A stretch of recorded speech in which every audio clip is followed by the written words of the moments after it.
దేవునికి స్తోత్రములు. ప్రభు పేరిట ఈ కార్యక్రమం వీక్షిస్తున్నారు ప్రియ దేవుని జనాంగమా, మీ అందరికి నా హృదయపూర్వక శుభవందనాలు తెలియపరుచుకుంటూ ఉన్నా. ఈరోజు 162వ ఎపిసోడ్కి వచ్చాం. ఇది ప్రార్థనా టీవీ. సబ్జెక్ట్ నా దర్శనాలు. నా దర్శనాల్లో ఒకే కోవకు వచ్చినటువంటి దర్శనాలన్నీ తీసుకుని అవి 30 పైన ఉంటాయి. 22వ దర్శనం అంటే ఈ కోవలో ఆ దర్శనం మీకు చెప్పాను కిందటి ఎపిసోడ్లో. అయితే రెఫరెన్స్లు కూడా కొన్ని చెప్పాను. ఇంకా ఒక రెఫరెన్స్ మీకు చెప్పవలసింది ఉంది దాంట్లో, అదే మీకు గుర్తు చేస్తున్నా. అది ఏంటి ఆ దర్శనం అంటే, రాత్రి తెల్లవారులు లెమ్ము తేజరెల్లుము నీకు వెలుగు వచ్చి ఉన్నది అనే పాట నాకు చెవుల్లో గింగురు అని వినిపించింది. అది వచ్చింది ఇప్పుడు నవంబరు 2021లో.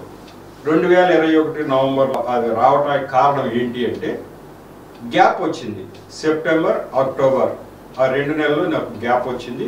అనేకమైనటువంటి ఇబ్బందులు, శ్రమలు రావడం చేత, అనారోగ్యం చేత గ్యాప్ వచ్చింది. మీకు తెలుసు, ఆదివారం వచ్చిందంటే ఇక 2-3 చర్చలకు వెళ్ళి నేను సాక్ష్యం చెప్పి నా బుక్స్ పంచకపోతే దేవుడు నాకు నిద్ర పట్టనిచ్చేవాడు కాదు, లోపల మంట రగిలేది. మరి ఉన్న పరిస్థితుల దృష్ట్యా ఆ 2 నెలలు గ్యాప్ వచ్చింది. వెంటనే సెప్టెంబర్, అక్టోబరు గ్యాప్ వచ్చేసరికి ఆ గ్యాప్ అంతా మీకు కిందట ఎపిసోడ్లో చెప్పారు ఎలా జరిగింది, ఏం జరిగింది అని. కొద్దిగా స్వస్థత రావటం మొదలుపెట్టింది. అప్పుడు స్వస్థత వచ్చింది. అబ్బాయి నువ్వు లే అని చెప్పటమే, లెమ్ము తేజరెల్లుము నీకు వెలుగు వచ్చి ఉన్నది అనే పాట.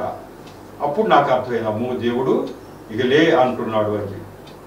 అసలు ఏంటి అంటే, కరోనా గురించి కూడా ఒక భయం. అప్పుడు ఇక సెకండ్ వేవ్ అయిపోయింది, థర్డ్ వేవ్ కూడా వస్తుంది. అది పెద్ద ఎఫెక్ట్ ఉండదు కానీ థర్డ్ వేవ్ వస్తుంది అంటున్నారు. ఓ పక్క అనారోగ్యం, అప్పుడప్పుడే కోలుకుంటున్నా. మరి బయటికి తెగించి వెళ్ళాలంటే కొంచెం సంచరిస్తున్న రోజుల్లో ఈ యొక్క దర్శనం రావటం జరిగింది. ఈ దర్శనం రాగానే మరి మీకు పూర్వం చాలా రెఫరెన్సులు చెప్పాను. ఎక్కడ ఈ లెమ్ము తేజరెల్లుము అనేటువంటి వాక్యం ఎక్కడ ఉంది యెషయా గ్రంథంలో, ఎవరిని ఉద్దేశించి దేవుడు చెప్పాడు అంటే ఇజ్రాయెల్ ప్రజలను ఉద్దేశించి చెప్పాడు. కానీ నాకు చూపించడం అయితే ప్రత్యేకంగా, నీకు ఆరోగ్యం అయితే కుదుట పడింది అబ్బాయి అంటే దేవుడు హస్తం ఉంచి అది కుదుట పడేటట్టు చేశాడని నాకు అర్థమైపోయింది. డాక్టర్ని ఆయన చేతిలో పనిముట్టుగా వాడతాడు. అవి ఇచ్చే వైద్యం సరైనది వచ్చేటట్టుగా చేస్తాడు, దాన్ని బాగు చేస్తాడు. ఎందుకు? నా మీద ఒక పెద్ద ప్రణాళిక దేవుడు ఉంచాడు. ఆ ప్రణాళిక జరిగి తీరాలి. అందుచేత ఇంకా తాత్సారం చేస్తున్నాడు ఈయన అని చెప్పి అనుకుని ఈ దర్శనం చూపించడం జరిగింది. ఆ దర్శనం దానికి సంబంధించి చాలా రెఫరెన్స్లు మీకు చెప్పారు. చెప్తూ రోమాపత్రిక 11వ అధ్యాయంలో ఒక వాక్యం చెప్పారు. మీకు అందరికీ తెలుసు, నాకు చాలామంది ఇతర జనాంగం నుంచి ఫ్రెండ్స్. నేను ఇతర జనుడు కాబట్టి 60 సంవత్సరాల వరకు. ఇతర అని ఎందుకు వాడుతున్నానంటే, అన్యజనులు అంటే కొంచెం ఇబ్బంది పడుతున్నారు కాబట్టి ఇతర జనం అంటున్నాను నేను. వాళ్ళంతా నా ఫ్రెండ్సే. వాళ్ళందరికీ నేను నా యొక్క మెసేజ్లు పంపుతూ ఉంటాను. వాళ్ళు నాలెడ్జ్ కొరకు మేము తీసుకుంటాం, బాగుంటున్నాయి మెసేజ్లు మేము చూస్తున్నాం అని చెప్పి నాకు ఫోన్ చేస్తాం. నిజం చెప్తున్నా, నాకు వచ్చే రెస్పాన్స్ అలా ఎవరైతే ఆ ఇతర జనంలో ఉన్నారో వాళ్ళే నేను పెట్టగానే చూచి మళ్ళీ నాతో సంప్రదించి దీని అనుమానాలు తీర్చుకుంటున్నారు తప్ప ఇంకా వేరే వాళ్ళ దగ్గర నుంచి పెద్దగా ఫోన్లు రావు. మరి వాళ్ళు చూసి ఊరుకుంటారు కాబోలు, దీన్ని అంత సీరియస్గా తీసుకుంటారో లేదో తెలియదు కానీ నా మెసేజ్లు అయితే ఖచ్చితంగా వింటుంటారు. మరి ఈ మెసేజ్లు ఎప్పుడైతే లెమ్ము తేజరెల్లుము అనే మెసేజ్ యొక్క మ్యాటర్ మీద నేను చెప్పాను గత ఎపిసోడ్లో, వాళ్ళు చూచి రాజారావు విసుగు విరామం లేకుండా మరి ఆరోగ్యాన్ని పెద్దగా లెక్క చేయకుండా తిరుగుతున్నాడు అనుకుంటాకి ఏంటి కారణం అని అంటే, అప్పుడు వాళ్ళకి అర్థమైంది, దేవుడు ఈయన్ని కూర్చొని ఇవ్వట్లేదన్నమాట. ఇట్లా దేవుడు రాత్రి తెల్లవారు స్వరం వినిపిస్తే ఇంకా ఆయన ఎక్కడ కూర్చుంటాడు? దేవుడే చెప్తుంటే. దేవుడు మాట్లాడటం మనం ఎవరో ఎరగం కదా. మనకి దేవుళ్ళుగా చెప్పేవాళ్ళు ఎవరైనా ఎప్పుడైనా ఎవరికైనా మాట్లాడటం కానీ స్వరం వినిపించడం కానీ నువ్వు ఇచ్చేయి అంటాం మనం ఎరగం. కానీ ఈయన భాగ్యం ఏంటో దేవుడు మాట్లాడేస్తున్నాడు, దేవుడు పంపిస్తున్నాడు కాబట్టి ఈయన తెగించి వెళుతున్నాడని వాళ్ళకి అర్థమైంది. దాంట్లో ఒక డౌట్ అడిగాడు ఒక ఆయన. ఆ సందర్భంగా చెప్తూ రోమపత్రిక 11వ అధ్యాయంలో ఏం చెప్పానంటే, దేవుడు ఆయన కృప చొప్పున, కరుణ చొప్పున, కనికరం చొప్పున కొంతమందిని ఏర్పరచుకుని తన బిడ్డలని వాళ్ళకి కొన్ని వరాలు ఇస్తాడు, కృపా వరాలు ఇస్తాడు. వాళ్ళు ప్రార్థన చేస్తే స్వస్థతలు కలుగుతాయి. ఇప్పుడు చర్చిలకి బోల్డ్ అంతమంది జనం వస్తున్నారంటే ఊరికే వస్తారా? మాటలు చెప్తే ఎవరైనా వస్తారా? మాటలకి అంత తేలిగ్గా ప్రభావితం రాణిస్తాడా సాతానుడు? కార్యాలు కూడా జరగాలి. ఆ కార్యాలు జరగకపోతే మాత్రము మరి ఒక ఇతర జనంలోంచి ఒక మనిషి యేసు ప్రభు వైపు చూడటం జరగనే జరగదు. కార్యాలు బట్టి జరుగుతున్నాయి. ఆ జరిగేవి ఒక్కొక్కరికి ఒక వరం ఇస్తాడు దేవుడు. వాళ్ళకి ఆ వరాలను బట్టి వాళ్ళు ప్రార్థన చేసినప్పుడు అవి సక్సెస్ అవుతున్నాయి. మరి అప్పుడు చాలామంది నాకు ఉంచినటువంటి ప్రశ్నలు ఏంటి అంటే, మరి పాస్టర్లుగా ఉన్నవాడు కూడా కొంతమంది తప్పులు చేస్తున్నాడు, మీ దేవుడు నిత్యం చూస్తున్నాడు అంటావు రాజారావు, నీకేమో మాట్లాడుతున్నాడు ఎప్పటికప్పుడు, నువ్వు వెళ్ళు అంటున్నాడు అన్నావు. మరి మీ పాస్టర్ గారు తప్పు చేసినప్పుడు, ఆయన ఇచ్చిన వరాలే ఉన్నప్పుడు, మరి వాళ్ళకు కూడా ఏదో దర్శనం చూపించి ఇదిగో నీ తప్పు చేస్తున్నావు, నువ్వు ఇక్కడ ఏం చేయొద్దని చెప్పాలిగా. మరి మీ దేవుడు నీకు చెప్తున్నప్పుడు మరి వాళ్ళకి ఎందుకు చెప్పడం? మేమంతా చూస్తున్నాం అని వాళ్ళు అంటారు. అంటే దేవుడు అందరితో మాట్లాడు, ఎవరితో మాట్లాడాలో వాళ్ళతో మాట్లాడతాడు. అయితే దాని గురించి నేనేం చెప్పానంటే, తనకు ఇచ్చినటువంటి వరాలని ఆయన ఇచ్చినందుకు ఆ వరాల విషయంలో పశ్చాత్తాపపడను అని చెప్పి ఆ రోమాపత్రిక 11వ అధ్యాయంలో చెప్పడం జరిగింది. అంటే ఏంటి?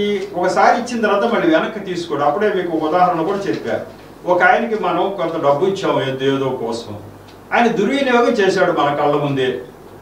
దుర్వినియోగం చేసి చూస్తే అయ్యో మనం ఇచ్చింది సరిగ్గా ఉపయోగించుకోలేదు అనుకుంటాం, కానీ నేను ఇచ్చిన డబ్బులు మళ్ళీ నాకు తిరిగి కట్టు, నువ్వు వేరే దుర్వినియోగం చేసావు అంటావా? మనం అనం. ఇచ్చిందేదో మన దయతో కరుణతో ఇచ్చాము, వాళ్ళు సద్వినియోగం చేసుకుంటారు అనుకున్నాం, చేసుకోవాలా, మళ్ళీ వెనక్కి ఎట్లా మనం తీసుకోము. దేవుడు కరుణామయుడు కాబట్టి ఇచ్చిన వరాలని మళ్ళీ వెనక్కి తీసుకోడు. అందుచేతనే మరి వాళ్ళు తప్పు చేసినా రైట్ చేసినా కొట్టుకుపోతుంది. దీనికైతే సమాధానం తీర్పు దినాన చెల్లించుకోవలసి ఉంటుంది అని చెప్పారు. మా మిత్రుడు అడిగాడు ఇతర జనాల నుంచి, అట్లాంటి వాక్యం కూడా ఉందా? అది ఏముంది?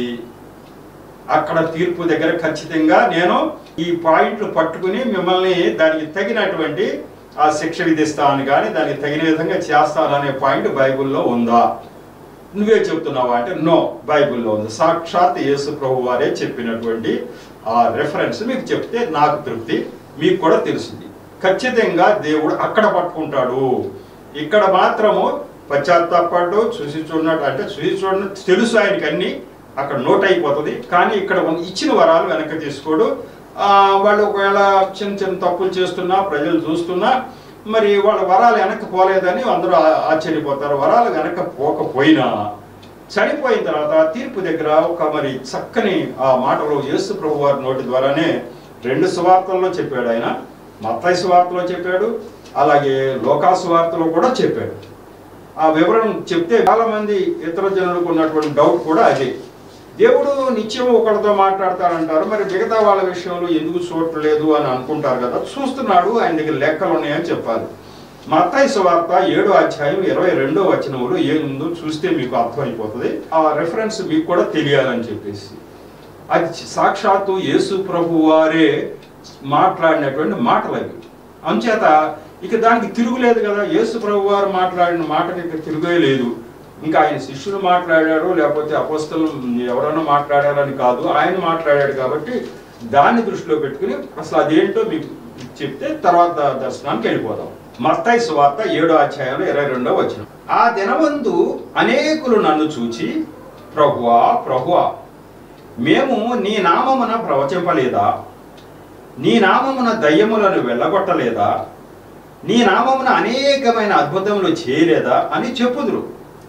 అప్పుడు 23వ వచనం, అప్పుడు నేను మిమ్మును ఎన్నడును ఎరుగను, అక్రమము చేయువారులారా నా యొద్ద నుండి పొండని వారితో చెప్పుదును అని చెప్పేశాడు. ఏ దినమందు అంటే ఆ రెఫరెన్స్లన్నీ మీకు చెప్తాను. ఏ దినమందు అని అంటే తీర్పు దినంలో మంచి ఫలాలు ఫలించని ప్రతి చెట్టు నరకబడి అగ్నిలో వేయబడుతుంది అని చెప్పాడు. ముందు వచనాల్లో 19వ వచనంలో మీ ఫలాలు బట్టి ఖచ్చితంగా దేవుడి దగ్గర ఉన్నాయి, లెక్కలు ఉన్నాయి. మీరు ఏమేమి పనులు చేశారో మంచి ఫలాలు ఫలించిన ప్రతి వాళ్ళు కూడా నరకబడి అగ్నిలో వేయబడునంటే నరకానికి పంపించబడతారు అని చెప్పారు. ఆ రోజునట ఈ యొక్క క్రియలు బట్టి మరి వాళ్ళు క్రైస్తవులే అయినప్పటికీ కూడా క్రియలు బట్టి ఆ నరకానికి పంపిస్తాను అంటున్నాడు కదా. అన్నప్పుడు వీళ్ళు ధైర్యంతో, ఏ ధైర్యంతో ఇక్కడ వాళ్ళు కొనసాగించారంటే మనకిచ్చినటువంటి దేవుడిచ్చిన వరాలు అయితే పోవట్లేదంటే దేవుడు మనల్ని పట్టించుకోవట్లేదు, మనం చేసిన తప్పులు ఆయన పెద్దగా చూడడు అనుకున్నారు. ఇక్కడ మన తప్పులు, మనం చేసే పనులు ఆయన చూడడు. ఎందుకు అంటే చూసే పక్షం అయితే ఇవన్నీ తీసేవాడు కదా, ఇవాళకి నాకు అన్నీ జరుగుతున్నాయి కదా అనుకున్నారు. కానీ అదే మాట అక్కడ కూడా అంటారు. ఇప్పుడు ఆయన ఇక్కడ ఏమనుకున్నాడో అదే చెప్తాడు. మీ మంచి ఫలాలు ఫలించలేదయా మీరు నరకానికి అన్నంగానే వాళ్ళు ఇక్కడ ఏమనుకున్నారో అదే వాళ్ళు చెప్తున్నారు. ఏమంటారంట, ఆ దినమందు అనేకులు నన్ను చూచి, వీళ్ళ ఇతర జనులు ఉన్నారా అన్నో, ఇక్కడ ఇజ్రాయెల్ ప్రజలే ఆయన ఏర్పరచుకున్న ప్రజల్లోనే అనేకులు నన్ను చూచి, ప్రభువా ప్రభువా మేము నీ నామమున ప్రవచింపలేదా? మీ నామం పెట్టి ఇదిగో దేవుడు ఎలా చెప్తున్నాడని ప్రవచనం చెబితే ప్రవచనం జరిగిపోద్ది. రేపు ఎలా జరుగుతుందో, ఎల్లుండి ఎలా జరుగుతుందని ప్రవచనం ఆ నోట అంటే వచ్చిందంటే ఆ ప్రవచనం జరిగిపోతుంది. అప్పుడు అనుకున్నాడు నా దేవుడు ఆత్మ నాలో ఉండి చక్కని ప్రవచనం చెప్పించింది అనుకున్నాడు. అదే మాట అక్కడ చెప్తున్నాడు. అయ్యా మీ నామంలో నేను ప్రవచించాను, అవి జరిగినాయి అక్కడ అంటాడు. నీ నామమున దయ్యములను వెళ్ళగొట్టలేదా? దయ్యాలు వస్తే ఎక్కడ కూడా పోకపోతే నా దగ్గరకు వస్తే యేసు నామంలో పో అంటే పోయింది. ప్రతి పాస్టర్ గారు అనగానే పోతాయా? పోవు. ఆయనకి ఇచ్చిన వరాన్ని బట్టి ఆయనకి దయ్యాలు పోయే వరం కొంతమందికి ఉంటుంది. కాబట్టి ఇప్పుడు అన్ని చర్చిల్లోకి వెళ్ళగానే అప్పుకొని ఇలాగే జరుగుతుందంటే రూల్ లేదు. నేను ఒక చర్చికి వెళ్ళాను, ఆ చర్చి నిండా దయ్యాలు పట్టిన వాళ్ళే ఉన్నారు. ఏంటి కదా అంటే ఆయన పెద్ద వయసు కూడా లేదు ఆ పాస్టర్ గారు, ఆయనకంటే ఆ వరం ఉంది. కాబట్టి చుట్టుపక్కల ఎక్కడున్నా కూడా ఫలానా చర్చికి వెళ్ళి ఫలానా పాస్టర్ గారు ప్రార్థన చేస్తే దయ్యం పోద్దనే పేరు ఉండటం చేత విపరీతంగా దయ్యాలు పట్టుకునే వాళ్ళే అక్కడికి వచ్చారు. అందులో చాలా మంది ఇతర జనులే. ఇతర జనులలోంచి వాళ్ళకి ఇక దయ్యాలు పోగొట్టే శక్తి ఇంకెవరికి లేదు, ఎక్కడికి వెళ్ళటానికి లేదు. చర్చికి వెళ్తే పోతే, కానీ ఏ చర్చి ఏ పాస్టర్ అనేది ఒక లెక్క ఉంది, ఎవరి దగ్గర జరుగుతున్నాయని. అక్కడ వచ్చిన వాళ్ళంతా కూడా దయ్యాలతో పీడింపబడిన వాళ్ళే వచ్చారు. నేను చూసే కళ్ళారా. మరి కొన్ని దయ్యాలు పోయినాయి, కొన్ని అయితే విసిగించినాయి. నా కళ్ళారా నేను చూశాను. నువ్వు ఎంత ప్రార్థన చేసినా అప్పుడే పోను అని ఎదురు తిరిగితే ఆయన ప్రార్థన చేస్తున్నాడు.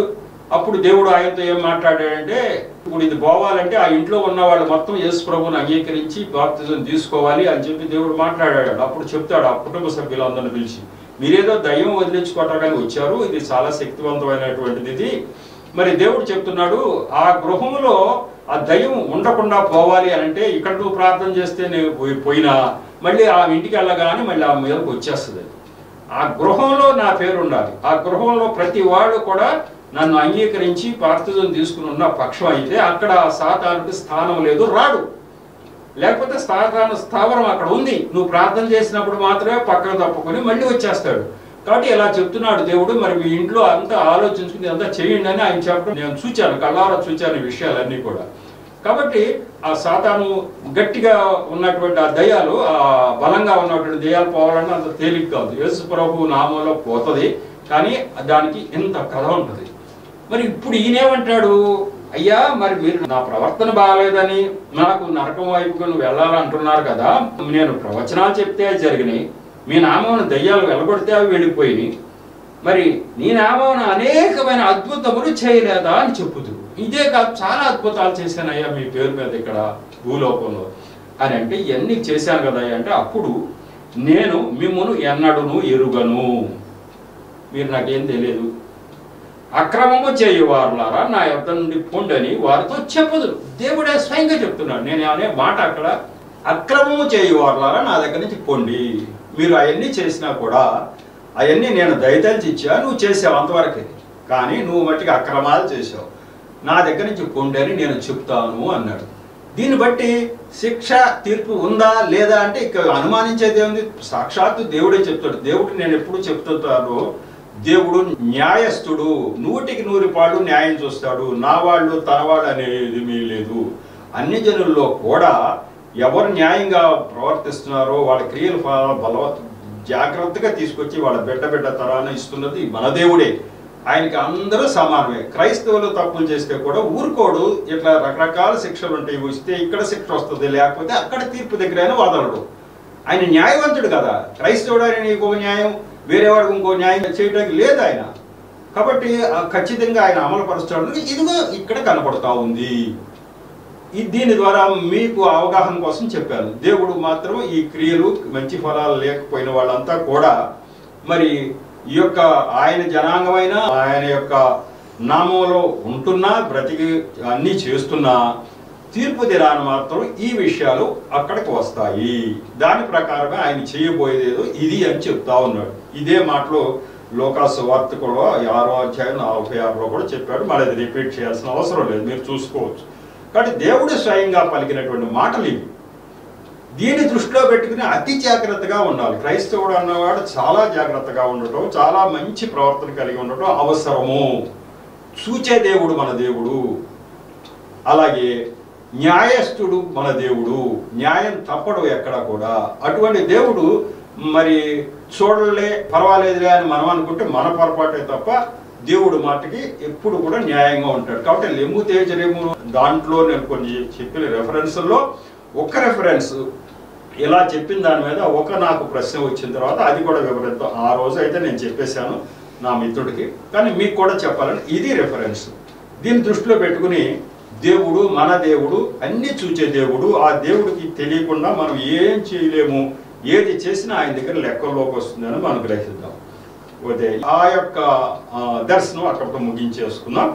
ఇక తర్వాత దర్శనం, నా ఈ కోవలోనే దర్శనం 23వ దర్శనానికి వస్తున్నాం. అది ఏంటి అంటే పుస్తకంలో 88. నా పుస్తకాలు ఎవరి దగ్గర ఉంటే అవి చూడొచ్చు, లేకపోతే లేని వాళ్ళకి నేను చదివి వినిపిస్తున్నాను. 88వ దర్శనం ఏంటి ఈ కోవలోదే, జాగ్రత్తగా మీరు వినండి. ఇప్పుడైతే ఆ దర్శనం ఏంటి అనేది చదివేస్తాను. 12/1/2022.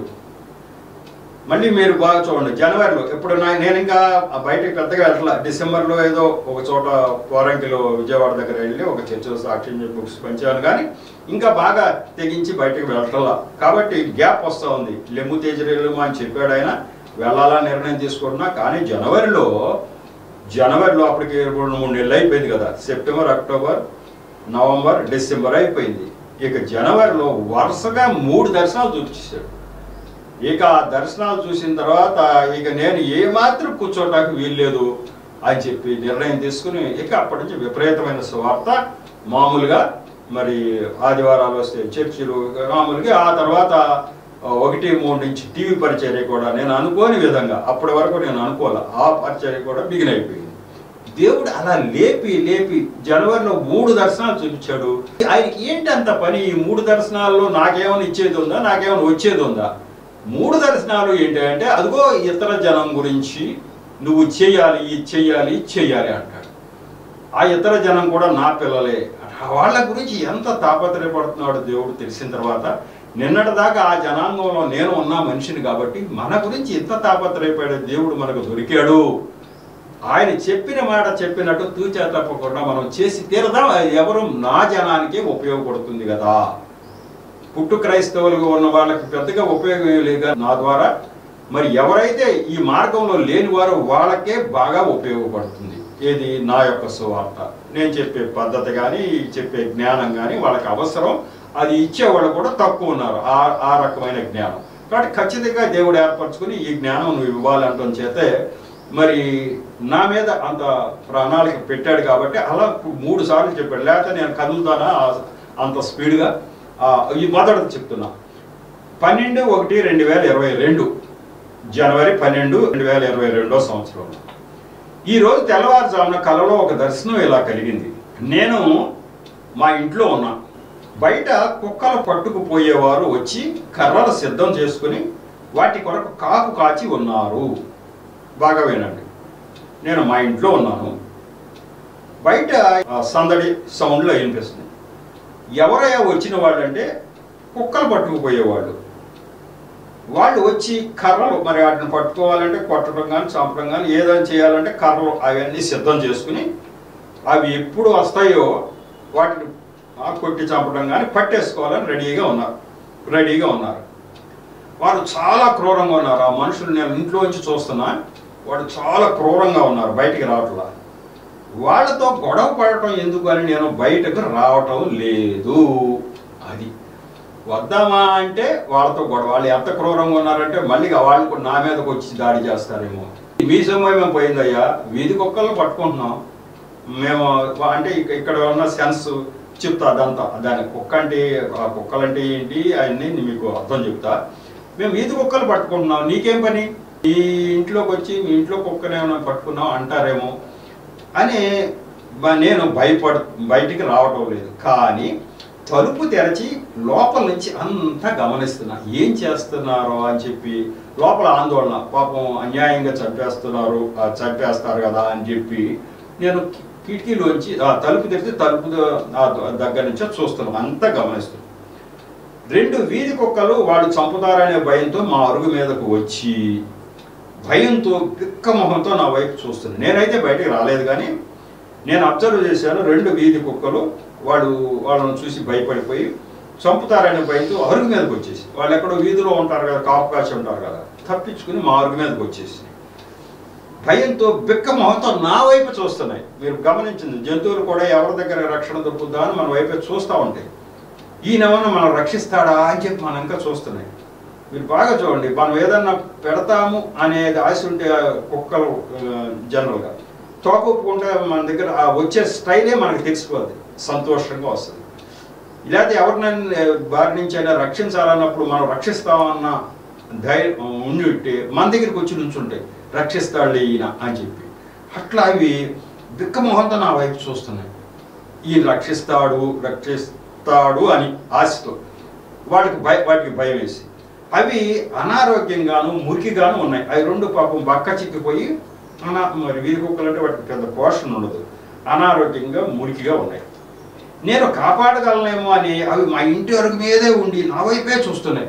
అవి ఎట్లా నా వైపు చూస్తున్నాయి, నువ్వు బయటకు వచ్చి వాళ్ళని తరివేయవయ్యా లేకపోతే మనం పట్టుకుపోతారు అన్నట్టు. మరి వాటికి భాష ఉండదు కదా, వాటి చూపులోనే మనకు అర్థమైపోతుంది కదా, నువ్వు ఏదైనా చెయ్యా మమ్మల్ని కాపాడన్నట్టు నా వైపే చూస్తున్నాయి. నేను ఆ తలుపు తెరిచి ఇంట్లో ఉండి చూస్తున్నా, అవి నా వైపే చూస్తున్నాయి. వాటిని రక్షించాలంటే ఆ మనుషులతో గొడవ పడాలి, ఖచ్చితంగా నేను గొడవ పడాలి. వచ్చానా అంటే వాళ్ళు వచ్చి నాతో గొడవ పడతారు. నాకెందుకులే ఈ రిస్క్ అని నేను వాటి వైపు చూచట్లేదు. చూసి కొంది జాలి కలిగేటట్టు ఉంది వాటి మీద. నాకెందుకు ఈ రిస్క్ అని వాటి వైపు చూడట్లా, అవేమో నా వైపు చూస్తున్నాయి, నేనేమో చూడట్లా. నాకెందుకు ఈ రిస్క్ సువార్త అంటేనే రిస్క్. ఆ రిస్క్ ఎందుకు అనుకునేవాళ్ళు కొంతమంది, రిస్క్ అయినా నువ్వు చెయ్యాలని చెప్పి చేయించేది కొంతమందిని దేవుడు. ఆ రిస్క్ ఎందుకులే అని నేను వాటి వైపు చూచుట్లా.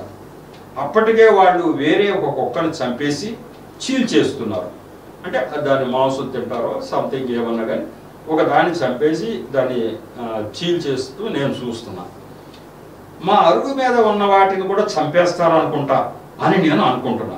అది అవగానే ఈ 2 మీదకి వచ్చేస్తారని ఖచ్చితంగా వాళ్ళు సిద్ధంగా ఉన్నారు, వీటి మీద కూడా వచ్చేస్తారు అని నేను అనుకుంటున్నా. కానీ వాటిని రక్షించే ప్రయత్నం చేయడం లేదు, వెళ్ళటానికి ధైర్యం చాలలా బయటికి.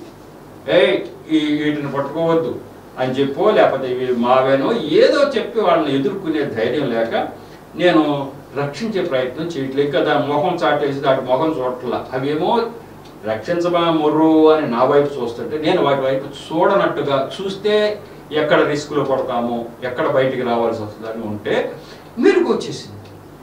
ఈ కళ్ళలో ఏముంది అనుకోవచ్చు, కానీ దీంట్లో ఎంత అర్థం ఉంది అంటే, ఎవరైతే నిజమైన యేసు ప్రభు మార్గంలో లేకుండా, నిజమైన మార్గంలో లేకుండా ఉన్న వాళ్ళకందరికి అంత ప్రమాదం పొంచి ఉంది.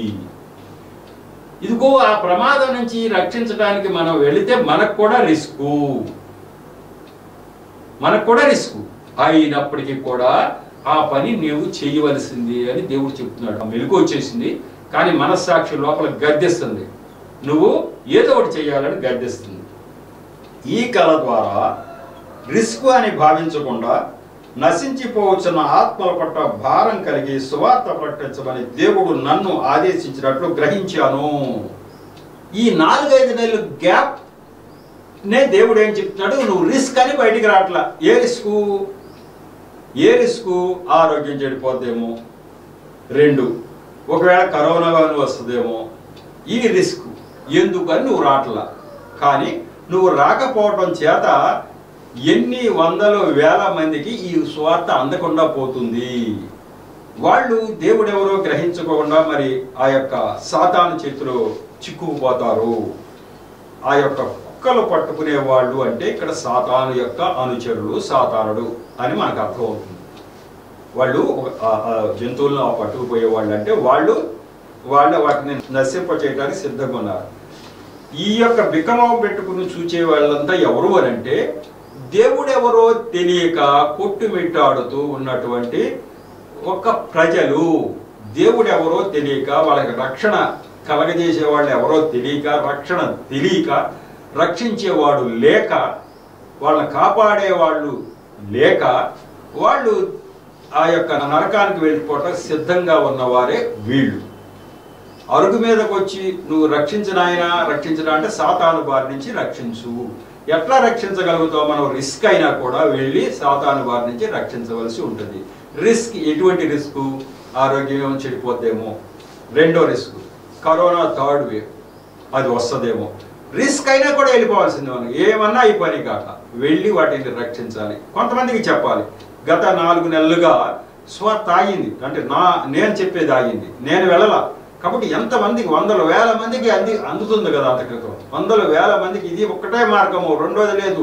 అసలు మన సాక్ష్యం వింటేనే వాళ్ళకి అర్థమైపోద్ది. ఈయన 60 సంవత్సరాల తర్వాత ఈయనకి ఏ కొదవలేని ఒక పెద్ద ఉన్నతాధికారి వచ్చి చెప్తున్నాడంటే దీంట్లో ఏదో నిజం ఉంది.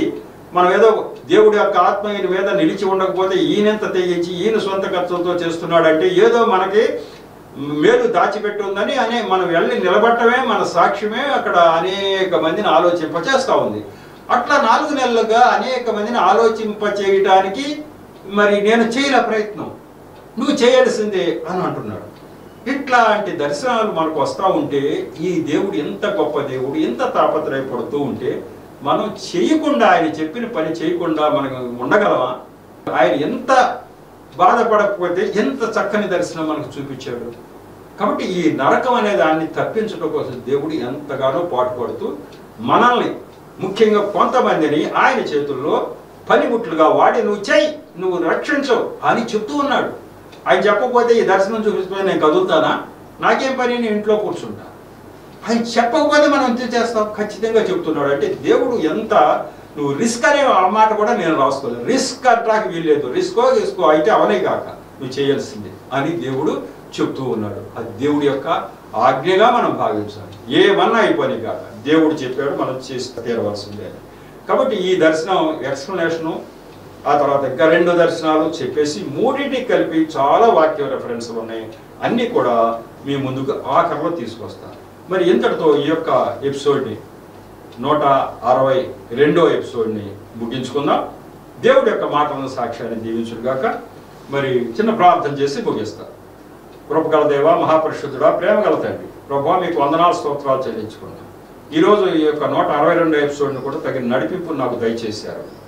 మీరు ప్రభువా పొందుతున్నటువంటి ఆవేదన, అన్య జనుల గురించి అంటే ఇతర జనుల గురించి మీరు పొందుతున్న ఆవేదన, ఆ నరకం నుంచి తప్పించడానికి ప్రభువా మీరు చేస్తున్నటువంటి ఈ యొక్క దర్శనాల ద్వారా ప్రభువా మమ్మల్ని వెలిగిస్తున్నట్టుకు వందనాలు స్తోత్రాలు తండ్రి. ఈ యొక్క మ్యాటర్ అంతా కూడా బాగా అర్థం చేసుకునే శక్తిని బిడ్డలు కూడా మీరు దయచేస్తున్నారు.